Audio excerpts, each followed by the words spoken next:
والمسلمات والمؤمنين. الفاتحة. بسم الله الرحمن الرحيم.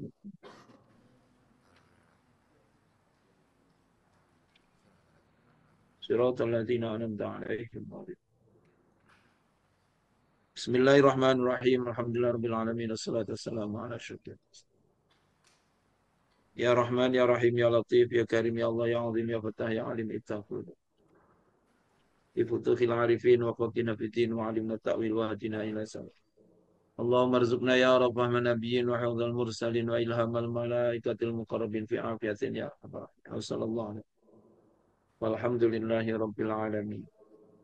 Bismillahirrahmanirrahim. Qala al-musannifu rahimahullah wa nafa'ana bihi wa bi'ulumihi wa bi asrari bitarani amin.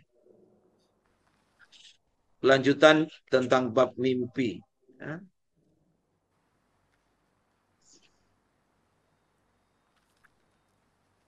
Pandangan sebahagian mutasawwifah dalam seputar mimpi. Mutasawwifah itu orang yang pura-pura tasawuf. Jadi sebenarnya bukan tasawuf tapi dia berlagak tasawuf. Menurut pandangan golongan seperti ini, pertama, mereka menjadikan mimpi sebagai landasan yang bertentangan dan berlawanan dengan syariat dan hukum Allah Subhanahu wa taala. Ini banyaklah. Mereka kononnya ahli wirid, ahli zikir, kemudian dia bermimpi menghalalkan sesuatu yang haram. Diperbolehkan ikhtilat antara perempuan dan laki-laki. Ya, berzikir dalam satu apa istilahnya dalam dikerubungi laki-laki perempuan sama kat situ, ya, contohlah kalau nak dapatkan anak yang soleh seperti itu. Nah, ini di antara apa mimpi mereka yang dijadikan landasan yang mana ianya bertentangan dengan syariat dan juga hukum Allah Subhanahu wa taala. Mereka banyak sekali menjadikan mimpi sebagai landasan hukum. Ya, ini seperti membiarkan waris walak kepada seorang kafir dengan landasan mimpi. Mana dalil-dalil yang menunjukkan hal itu? Nah, inilah. Ya. Jadi banyak golongan yang seperti ini. Sehingga ia menjadikan apa? Mimpinya itu dijadikan hujah. Namun ianya bertentangan dengan syariat, dengan dalil-dalil yang yang kukuh. Ya, dalil Quran ataupun dalil hadis. Yang kedua, terkadang seorang guru, kononnya dia mengaku seorang guru lah, mengarahkan mimpi seorang murid dalam sesuatu arahan yang tidak menolongnya, sehingga kemaslahatan murid dalam urusan akhiratnya, dan dengan sesuatu yang tidak sesuai dengan kaidah-kaidah takbir mimpi.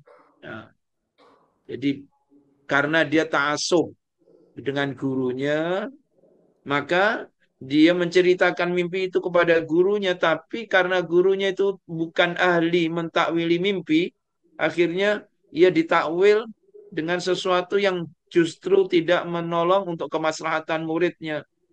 Nah, ini.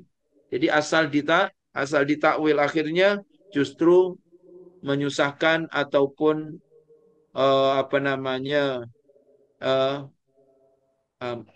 menyesatkan ataupun bahkan menjadikan serong perjalanan murid itu tadi. Karena apa? Diberikan kaidah-kaidah mimpi yang tidak mengikuti kaidah yang sebenarnya. Ya. Baik, ketiga banyak sekali terjadi pada sebagian guru yang menjadikan mimpi sebagai landasan amaliyah yang dalam pandangan fuqaha dianggap bid'ah. Ya. Dia mimpi, ya, mimpi harus kena buat apa. Padahal benda itu bertentangan dengan hukum fik. Ya. Yang termasuk bid'ah, yang bid'ah itu bid'ah dolalah. Ya. Bukan bukan bid'ah hasanah, tapi bid'ah dolalah. Benda yang baru tapi yang menyesatkan. Nah, ini. Jadi banyak sekali terjadi seperti itu. Maka kita dalam berguru, kemudian dalam mencari keterangan-keterangan mimpi, kita mesti harus kepada ahlinya. Jangan asal tanya takbir mimpi, kan? Takbir mimpi. Nah, ini contoh lah, contoh mentakbiri mimpi dia lihat number, ya, lihat nomor ini 24434, ya, 24434 dalam mimpinya begitu. Tapi gurunya yang tak betul akhirnya disuruh beli nomor pula. Akhirnya menang. Padahal 24434 ini sebab dia mungkin kurang ambil berat tentang sholatnya. Maka diingatkanlah 24434. Dua rakaat subuh, empat zuhur, empat asar, tiga maghrib, empat isya. Ya, tapi dia takwili, oh nomor yang akan keluar ini. Akhirnya memang betul. Kadang-kadang seperti itulah karena yakin dengan gurunya tadi. Akhirnya nomor yang ditembak betul. Nah, ini. Jadi akhirnya apa? Apa yang dilakukan itu sesuatu yang bertentangan. Banyak sekali mimpi dijadikan sebagai penyebab dalam memberikan suatu bentuk atau sifat kegiatan-kegiatan yang tidak dibawa oleh syariat. Ya. Seperti kita menjumpai seorang guru yang mempunyai anggapan bahwa amaliyah al-fulani lebih agung dan mulia di sisi Allah dibanding dengan amaliyah yang lain. Padahal menurut penjelasan nas-nas syariat, hal itu bertolak belakang dengannya. Ya. Contohlah, ada mereka yang apa? Uh, menyembah kubur. Nah, kita ziarah, tapi ada golongan yang betul-betul dia ta'assub dengan kubur itu menyembah. Ya. Bukan setekat ambil keberkatan, bukan. Menyembah. Maka itu kan bertentangan. Nah, akhirnya orang yang sebenarnya hanya ziarah dengan cara yang benar, akhirnya orang yang anti ziarah menghukumkan semua orang ziarah kubur semua salah. Ya, karena apa? Disebabkan ada seseorang yang melakukan ritual ziarah kubur itu menurut pandangan mereka yang tak suka ziarah memang melakukan sesuatu kemungkaran. Ya, disembah-sembah. Nah ini. Bahkan sembahyang di depannya itu kuburan. Kalau secara zahir aja memang seakan menyembah kubur lah. Ya. Nah ini. Baik. Maka itu apa namanya? Mimpi-mimpi seperti itu yang dikhawatirkan justru bukan mendatangkan kebaikan kepada amalan, justru hakikatnya akan apa? Menjerumuskan terhadap pengamalan. Maka disebabkan karena amalia-amalia seperti inilah yang kadang-kadang menjadikan apa perbuatan itu dijadikan satu hujah bagi mereka yang anti ziarah untuk mengatakan bahwa orang ziarah ini adalah haram, dosa, ya kan? Sedangkan Rasulullah Shallallahu Alaihi Wasallam menjelaskan apa namanya? Kuntu nahaitukum an ziaratil kubur ala wazuruha. Dulu aku melarang kamu ziarah kubur, tapi sekarang ziarahlah. Nah, ini karena perbuatan segelintir orang ya terhadap terlalu ta'assub terhadap ziarah kubur tadi dengan cara-cara yang mungkin bertentangan dengan syariat, akhirnya yang lain yang dengan cara-cara betul pun akhirnya dihukumkan juga sama dengan mereka. Nah ini. Baik. Kemudian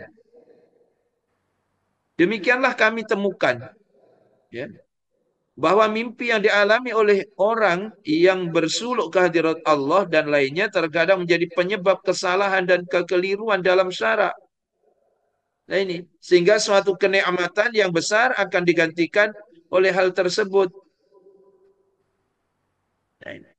Jadi akhirnya apa? Timbul fitnah. Ya, timbul fitnah. Contoh ada mereka yang menceritakan apa secara umum, secara terbuka menceritakan bahwa dia bertemu dengan Rasul dalam mimpinya dan macam-macam disampaikan. Padahal itu adalah suatu rahasia yang harusnya dirahasiakan. Kenikmatan yang Allah berikan kepadanya karena bertemu dengan Rasul yang seharusnya dirahasiakan. Bukan dia apa? Bukan disebar-sebarkan yang timbulkan fitnah. Nah ini. Oleh karena kebodohan itu dapat mengakibatkan terjerumus dalam kekufuran. Nah ini.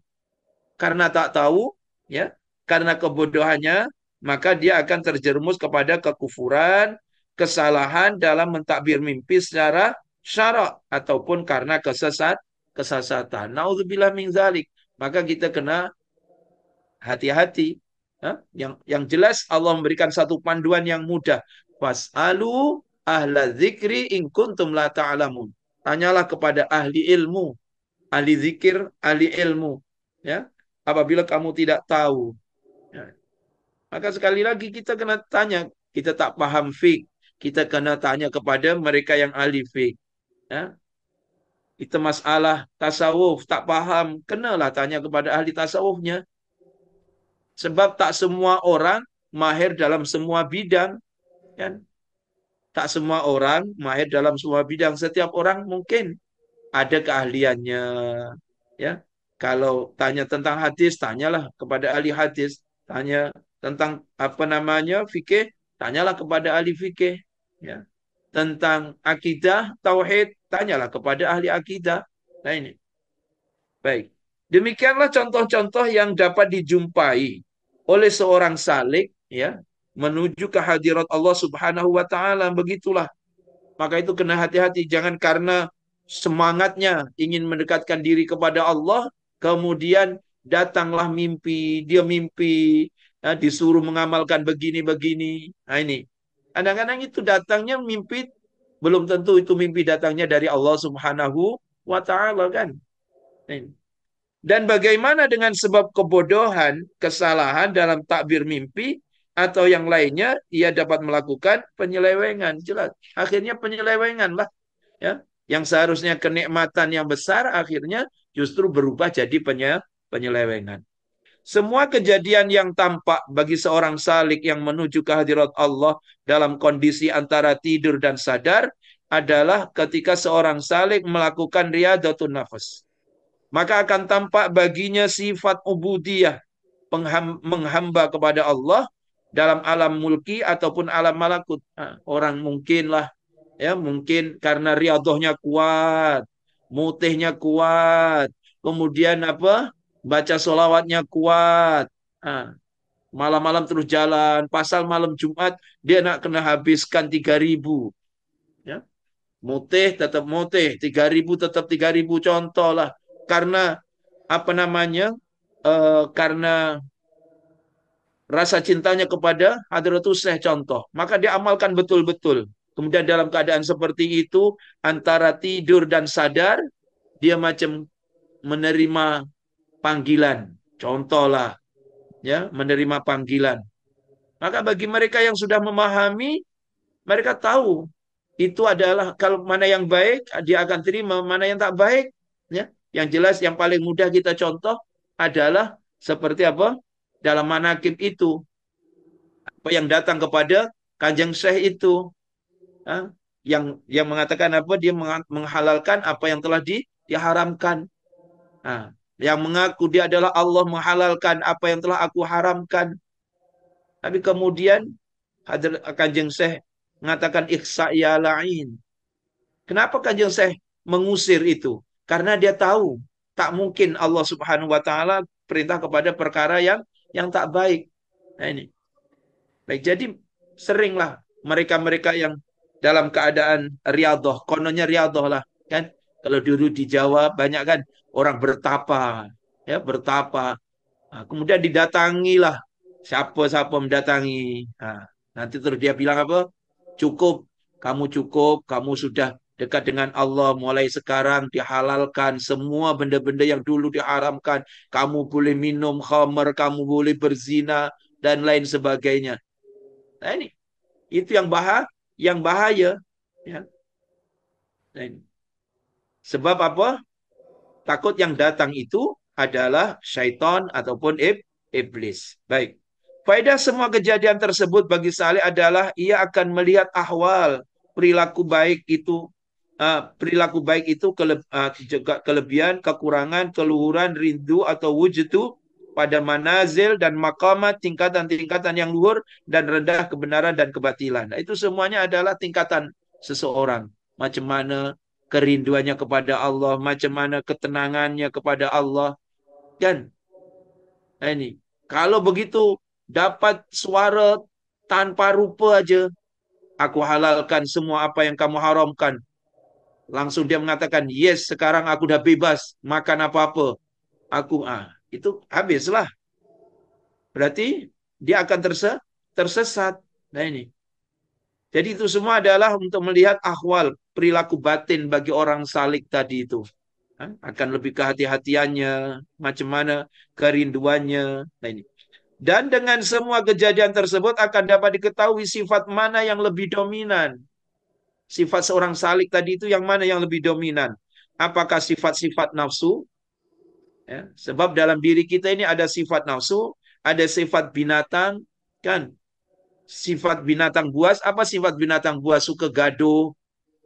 Sifat kalau sifat hewan, kalau sifat hewan itu contoh nak makan aja, macam kambing, macam sifatnya kambing lah, contoh, kan? Ataupun hati, roh, kemalaikatan. Kalau malaikatan sifatnya kemalaikatan macam mana? Nak taat aja, kan? Nak taat aja, sebab malaikat senantiasa taat kepada Allah. Ataupun sifat ketuhanan yang penuh dengan kasih sayang. Lepas menjalani itu, dia jadi seorang yang subhanallah, kasih sayangnya kepada orang berubah. Ya, jadi apa yang dominan dalam jiwa seseorang? Kita dalam diri kita ada macam-macam sifat. Ya, maka itu disebutkan apa? Laqad khalaqnal insana fi ahsani taqwim, summa radadnahu asfala safilin. Kan? Manusia diciptakan di antara makhluk yang paling mulia tapi akan dikembalikan dalam keadaan yang paling hina. Illal ladzina amanu wa amilus solihat dan seterusnya. Ya. Bahkan dikatakan apa? Dalam ayat yang lain disebutkan ulaika kal an'am bal hum adall. Mereka itu bagaikan binatang, bahkan lebih teruk daripada binatang. Lahum kulubun la ya'kiluna biha. Dia punya hati tapi tak digunakan untuk berfikir.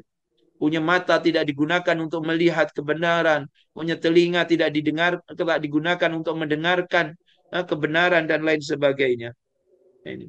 Maka mana satu yang menguasai sifat kita? Nah, baik. Jika ia dikuasai oleh sifat-sifat nafsu yang tercela, seperti apa sifat nafsu? Rakus, bakhil, dendam, sombong, marah, dan syahwat, maka kejadian tersebut yang akan nampak dalam sifat-sifat kehewanan. Jadi akhirnya sifat macam macam hewan lah yang mendominasi dirinya adalah sifat-sifat hewan. Jika yang dominan adalah sifat rakus, maka dalam kejadian tersebut akan nampak dalam tikus dan semut. Allahu Akbar. Maka ulama-ulama, kadang-kadang ulama-ulama nih, kalau kita datang kepada ulama, nanti dia tahu yang dominan dalam diri kita ini sifat apa. Yang dominan dalam diri kita ini sifat apa? Sifat binatang atau sifat apa? Nah ini. Hanya saja ulama-ulama nih, dia tidak mau membuka aib kita. Dia hanya nasihati. Ya. Ini saya dengarlah juga lah. Ya, di antara putra yai sudah dapat melihat seperti ini. Tapi beliau hanya diam. Ya, hanya mendoakan. Mudah-mudahan yang dilihat itu akan kembali kepada sifat manusia. Bukan sifat binatangnya yang menguasai dirinya. Nah ini. Jika yang dominan adalah sifat dendam, maka yang nampak adalah gambaran kalajengking dan ular. Memang sifatnya kalajengking ular kan begitu, senantiasa dendam. Ya, jadi akhirnya mukanya muka apa namanya, muka ular. Nah itu maka diceritakan Yai Sepuh, Ya Usman, apabila tengok TV dulu kan banyak TV katun-katun.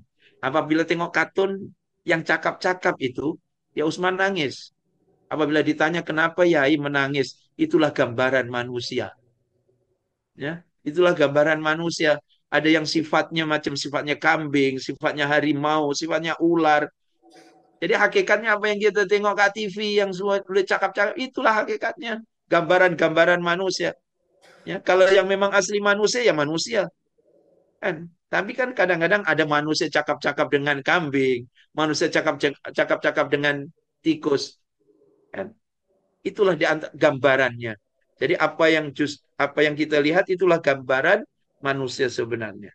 Jika yang dominan adalah sifat sombong, maka yang nampak adalah gambaran sapi jantan. Nah, sapi jantan nampak kesombongannya. Maka maka yang nampak mukanya itu muka sapi jantan lah. Ini badannya badan manusia, tapi mukanya muka sapi jantan. Jika yang dominan sifat hewan ternak, maka yang nampak adalah gambaran kambing. Ya. Kambing kan nak makan aja.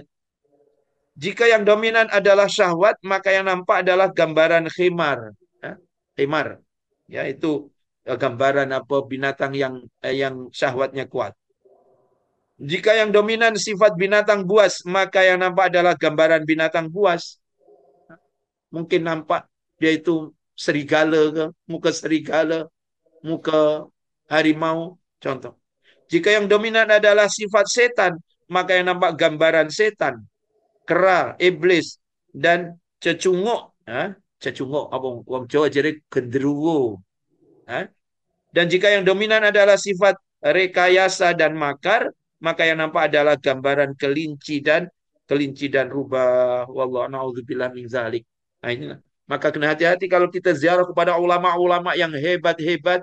Kalau kita ziarah kemudian dia nunduk aja tuh, kadang-kadang mereka tengok kita mungkin bukan manusia lah. Ini yang datang ini binatang-binatang mukanya. Ah, kan? Maka terus dinasehati. Dia tak menyebutkan. Itulah kehebatan ulama-ulama yang benar. Dia tak akan membuka aib orang yang datang di depan ramai. Tidak. Ya, dia hanya nasihatkan, nasihatkan begitu. Jika ia melihat gambaran-gambaran di atas, maka ia dapat mengetahui bahwa sifat-sifat tersebut mengalahkan dirinya. Nah, ini naudzubillah min dzalik. Jika ia melihat sungai yang mengalir, nah ini dalam mimpi lah. Ya, dalam mimpi mungkin mimpi dirinya apa namanya macam tikus, contoh lah. Ya. Kalaulah melihat dalam mimpi itu air yang mengalir dengan jernih, bintang, rembulan, langit yang terang, maka dapat diketahui bahwa ini adalah sebagian dari sifatnya hati. Ya, memang hatinya bersih lah tuh. Orangnya hatinya bersih. Ya. Maka yang dia lihat dalam mimpinya adalah air yang mengalir, bintang-bintang di langit. Nah, tapi kalau yang dilihat tadi itu, naudzubillah min dzalik. Nah ini. Baik. Nah, jadi sama ada dua keadaan. Sama ada kita bermimpi yang tadi-tadi itu, gambaran-gambaran itu, ataupun yang tadi apabila kita berjumpa dengan ulama-ulama yang pilihan Allah, dia melihat keadaan kita seperti apa. Nah ini. Baik. Jika ia melihat nur cahaya naik turun, terlipatnya bumi naik ke langit dan ke angkasa dan terbukanya hakikat-hakikat makna, ilmu agama dan penemuan-penemuan dengan tanpa perantaraan lahir, maka dapat diketahui bahwa kejadian tersebut berasal dari maqamatir ruh. Yakni apa? Memang Allah Subhanahu wa taala dah angkat dia kedudukan yang tinggi. Ini mungkin dia mimpi naik ke apa namanya tempat-tempat yang indah di alam malakut misalkan. Nah ini, maka itu berasal dari maqamatir roh. Jika ia melihat penampakan alam malakut khawatif yakni suara tanpa rupa, cakrawala, bintang aras dan kursi, maka pada diketahui bahwa kejadian tersebut berasal dari sifat-sifat kemalaikatan dan hasilnya sifat-sifat yang terpuji. Ya, mungkin yang dilihat itu yang indah-indah, ya mungkin melihat seakan-akan pergi melihat surga dan lain sebagainya karena dia melihat surga akhirnya apa semakin ibadahnya semakin kuat contohnya. Nah, ini baik. Dan jika yang melihat penyaksian cahaya alam gaib, terbukanya sifat-sifat ketuhanan, ilham, isyarah, wahyu dan tajalli, penampakan pada sifat ketuhanan, maka diketahui bahwa kejadian tersebut berasal dari makom berakhlak dengan akhlak-akhlak Allah yang Maha Rahman. Kita tak tahu di antara kita. Ya. Jangan jangan ingat orangnya ini seleke. Tapi tak tahu dia ini memang ahli ibadah yang Allah buka, Allah futuh hatinya. Tak tentu. Maka kita jangan sampai meremehkan orang. Kita tak tahu keadaan seseorang. Mungkin mimpi yang indah-indah orang itu. orangnya senantiasa dibully lah, ya dicaci, dimaki, direndahkan. Sementara yang satu orangnya ini sombong lah, kan? Kita tak tahu setiap setiap kita mungkin kita melihat apa yang sebenarnya tergambar pada diri kita, ya, waktu mimpi itu. Maka kesimpulannya di sini, setiap sifat yang mendominasi pada jiwa itu akan dapat dilihat oleh salik dalam bentuk gambaran yang membentuk sifat tersebut. Nah ini khususnya mereka yang salik lah, yang betul-betul dalam perjalanannya menuju Allah Subhanahu wa taala. Kejadian-kejadian yang dipicu oleh hati, roh dan malaikat itu disertai dengan zauq, dengan rasa, merasakan satu kenikmatan, kan? Mungkin malam 27 apabila sholat malam itu merasakan satu ketenangan, satu kegembiraan. Ya, biasanya kalau sholat malam macam tak tenang aja, tapi malam itu merasakan satu kenikmatan. Tak kepingin keluar dari masjid, tak kepingin berhenti daripada ibadah. Mungkin saja setiap di antara kita mungkin ada yang merasakan seperti itu. Dan rasa tak boleh nak diceritakan. Zaqa ta'mal iman. Kan? Akan merasakan manisnya iman, merasnya ibadah. Ini. Dan rasa rasa ibadah, rasa iman tak boleh nak diceritakan. Maka Yai sering cerita ini ilmu rasa. Nah, ilmu rasa yang namanya rasa ya rasa tak dapat nak diceritakan. Nah ini. Contoh, kalau orang orang yang biasa ngerokok, kalau ditanya macam mana nikmatnya, subhanallah nikmat, apalagi dengan kopi yang pekat. Macam mana nikmatnya rokok? Orang cerita dengan saya macam mana pun nikmat rokok, saya tak akan tahu. Sebab saya tak merasakan. Ini hanya orang yang sudah berada pada makom tersebutlah yang dapat merasakan dan tak boleh nak diceritakan kedudukan seperti itu. Ya, yang maka itu yang dinamakan ilmu rasa. Dari kejadian tersebut akan dihasilkan sebuah kekuatan, ya, penyerapan dan kerinduan jiwa. Kalau sudah yakin kuat, iktikadnya Allahu Akbar, diuji macam mana pun sabar. Kan? Kalau kita lihat ulama-ulama hebat-hebat diuji macam mana pun sabar. Kan? Diuji macam mana pun sabar. Ini sebab dia dah apa? Dah merasakan nikmatnya ujian. Kan? Baik, kemudian jadi penyerapan dan kerinduan jiwa yang akan nampak sikap lari dari makhluk, ya, kelazatan alam syahadah dan kecenderungan alam jisim sehingga akan terbentuk rasa senang dan terhibur dengan sesuatu yang gaib dan alam rohani. Maka itu ada orang yang suka menyendiri, merasakan satu ketenangan, satu ketentraman, kan? Kalau Rasulullah Shallallahu Alaihi Wasallam kalau dalam apa menghadapi masalah nanti mengatakan kepada Bilal apa? Suruh apa namanya? Rasulullah merasakan satu kenikmatan dalam sholat. Wa ju'ilat qurratu aini fi sholat. Ya. Wa ju'ilat qurratu aini fi sholat. Rasulullah merasakan satu kenikmatan apabila sholat. Nah, ini sebab saat sholatlah paling dekat bermunajat kepada Allah Subhanahu wa taala. Sebab Rasulullah dapat apa? Merasakan. Tapi macam kita yang orang awam, apabila sholat, lah macam-macam benda yang datang. Bukan merasakan satu ketenangan, satu ketentraman, bukan. Ya. Maka itu Allah Subhanahu wa taala sebenarnya sudah kasih satu panduan. Ala bidzikrillah tatmainnul qulub. Dengan berzikir kepada Allah, dengan mengingati Allah, hati akan tenang. Tapi kenyataannya, macam mana kita dah tenang atau belum kalau kita berzikir? Tak dapat rasa tenang pun Ustaz, macam-macam masalah. Ya. Padahal dalam bacaan khususi kita semua ada cukup untuk keperluan hidup kita. Mulai ya qadiyal hajat, ya kafiyal muhimmat, ya muhillal muskilat. Semua itu cukup. Tapi kenapa? Kenapa kita masih belum merasakan satu ketenangan dan ketentraman? Bukan bacaannya yang salah. Kita masing-masing lah yang ada masalah. Ya. Kita tak boleh menyalahkan bacaannya. Bacaannya tak tak mandi, tak mujarab. Bukan yang tak mujarab bacaannya. Kita yang baca yang apa namanya? Yang ada masalah. Nah ini. Baik. Jadi ada kalanya golongan seperti ini akan terhibur dengan sesuatu yang gaib dan alam rohani. Ketika semua alam, sirri, rahasia, dan hakikat bagi jiwa terbuka, maka semuanya akan menempuh perjalanan menuju pada alam gaib. Begitu. Dia suka terus, senantiasa menyendiri, senantiasa suka uzlah. Ini sebab dia merasakan kenikmatan. Bahkan panasnya bara api tak terasa, kan? Tak terasa panasnya bara api. Ya.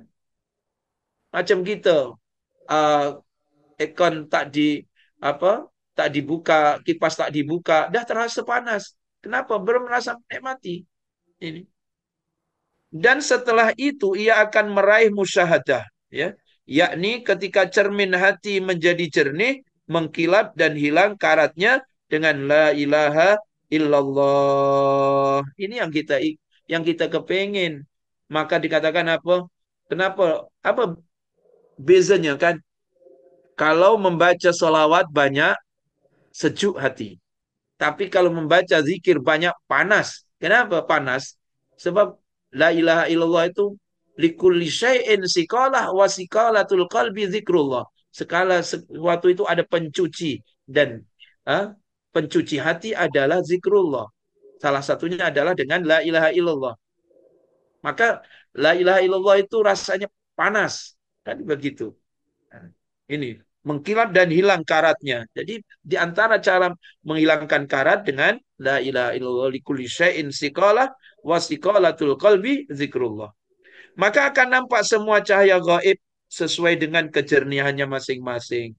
Ya, itu kalau orang sudah dibuka difutuh oleh Allah Subhanahu wa taala. Pada tahapan pertama akan nampak seperti kilat dan kilauan sinar. Allah alam. Saya pun belum merasakan apa-apa, yang penting saya membaca saja. Ya.